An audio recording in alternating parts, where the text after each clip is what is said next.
Student, আজকে তোমাদের আলোচ্য বিষয় হচ্ছে প্রিপজিশন। ঠিক আছে, নাউন বা প্রোনাউনের পূর্বের অবস্থান হচ্ছে প্রিপজিশন। আজকে প্রিপজিশন অন, ওভার এবং অ্যাবভ এই তিনটা প্রিপজিশন দিয়ে আলোচনা করব। দেখো কি কি প্রিপজিশন নাম হচ্ছে, এখানে লিখলাম অন, ঠিক আছে, তারপরে 2 নম্বরে দেব ওভার, আর 3 নম্বর হচ্ছে কি above, A B O V. এই তিনটা প্রিপজিশন নিয়ে আজকে আলোচনা হবে। তিনটা প্রিপজিশনের মানে কিন্তু কি হচ্ছে বলতো, উপরে। লিখলাম উপরে, ঠিক আছে, তিনটার মানে কি আসলো, উপরে। এখন উপরে বলতে অন কখন হবে, ওভার কখন হবে, অ্যাবভ কখন হবে, এর নিয়মটা কিন্তু জানতে হবে। দেখো অনটা প্রথমে লিখি, কোনো কিছুর উপরে কোনো কিছু স্পর্শ করে আছে। নিয়মটা হচ্ছে কি,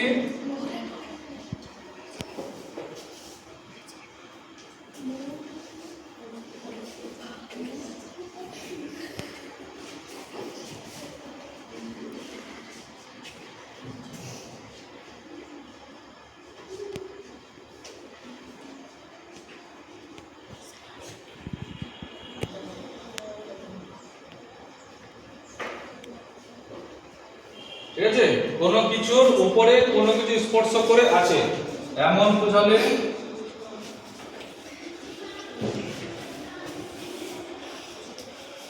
অন বসে।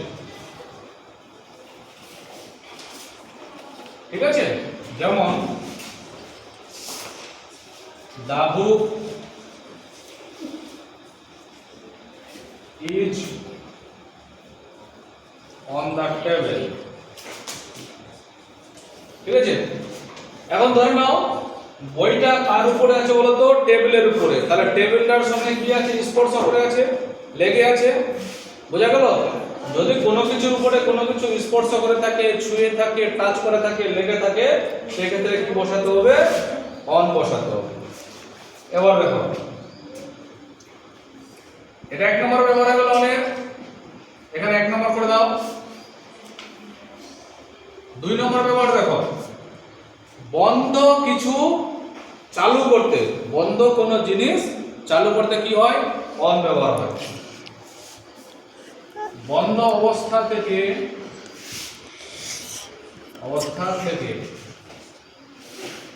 চালু করতে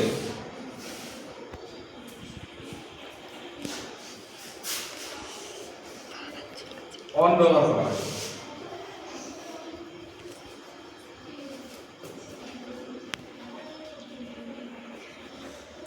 অন ব্যবহার করা হয়, যেমন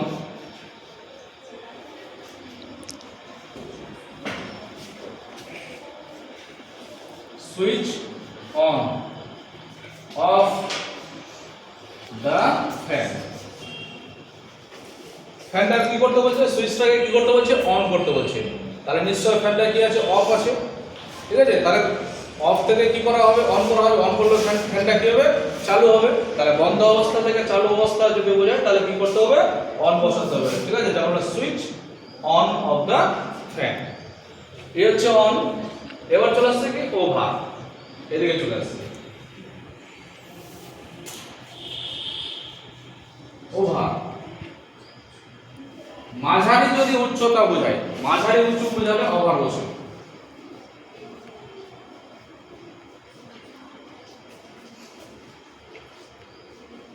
মাঝারি উঁচু বোঝালে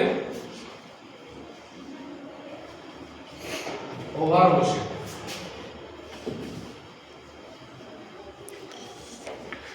মাঝারি উঁচু বলতে কি, আমার মাথার উপরে কি আছে বলতো, ফ্যান আছে। তাহলে মাঝারি উঁচু বলতে আমি ফ্যানটাকে ধরতে পারি। দেখো যেমন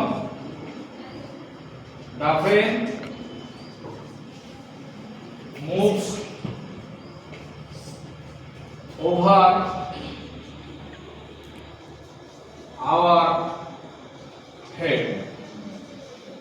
ঠিক আছে, আমাদের ঠিক আছে, the fan moves over our head, আমাদের মাথার উপরে কি করে, ফ্যান করে। তাহলে ফ্যানটা কি হচ্ছে, মাঝারি উঁচু। এবার above, অনেক উঁচু বোঝালে, অনেক উঁচু বোঝালে above বসে।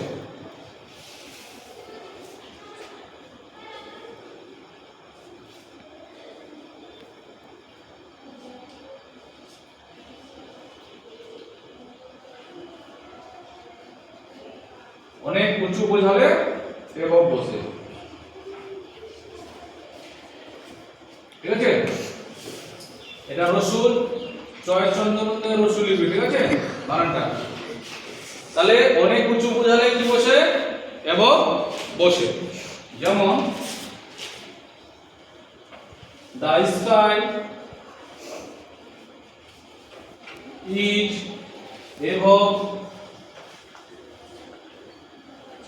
above our head, above our head।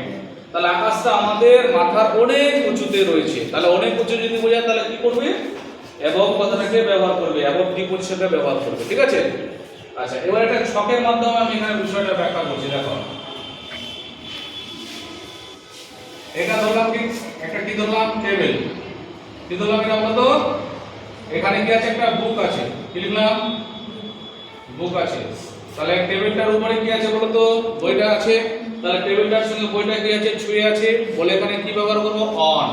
এই বুকের ক্ষেত্রে কি ব্যবহার করব, অন, ঠিক আছে। আচ্ছা, এবার এখানে দেখো একটা কি আছে, এখানে ফ্যান আছে। কি আছে বলতো, ফ্যান আছে।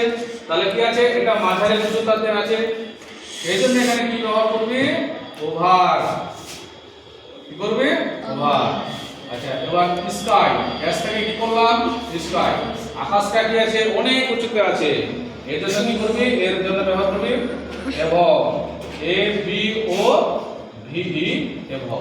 তাহলে সবটাই কি বোঝাচ্ছে, উপরে। বোঝা গেল। টেবিলের উপরে কি আছে, টেবিলের উপরে আছে বুক, মাথার উপরে কি আছে, ফ্যান, আবার মাথার উপরে কি আছে, আকাশ। তাহলে সবটাই মানে কি আসছে, উপরে। বুঝা গেল তো, কোথায় অন হবে, কোথায় ওভার হবে, কোথায় অ্যাবভ হবে, ক্লিয়ার হলো কথাটা, ঠিক আছে। ওকে।